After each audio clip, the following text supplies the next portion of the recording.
Hi everyone.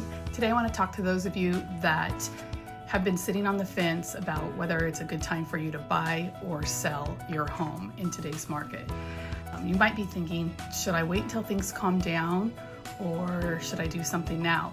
What I'd like to do is just take a couple minutes and talk about some history and some numbers that you can look at and see if that helps you make any decisions of what's right and best for you. So let's first start off with a slide that talks about median home sale prices over the last 50 years. And it's just a simple slide, and you'll see these red arrows that are showing every time there's a dip in the market. The 80s, the 90s, the Great Recession, even now we're in a dip. But what's the one thing that happens every time we see recovery?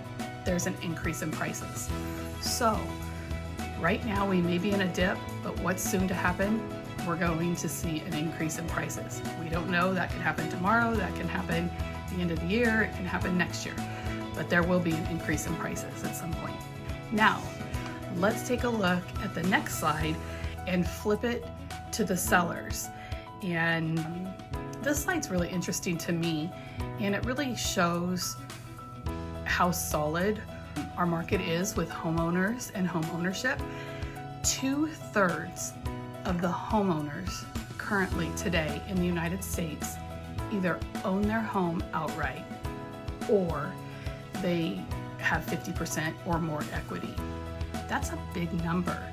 So if you think about that, 2/3 have more than 50% equity or they own their home outright. I just think that that's crazy. Will we see some short sales? Will we see some foreclosures? Absolutely yes. But when you think 2/3 have more than 50%, we have to see a pretty significant drop in prices for us to go back into the Great Recession time. Now, what's one thing that we know? Every drought ends in recovery. Every drought ends in recovery. So if you're a buyer sitting on the fence, just remember, waiting could cost you. History shows that the prices will go up. So if you wait, you may be paying more in the future.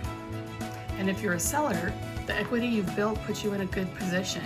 You still have the ability to maximize your equity right now. Are you going to get what you would have got maybe in 2022? No. But do you still have equity in your home? Most likely a substantial amount. So everyone's situation is different, and I'd love to talk to you about it to see if the time is right for you. Some it is, some it's not. So take a look at these slides and reach out and let me know if you have any questions. I'd love to talk to you about it. Have a great day.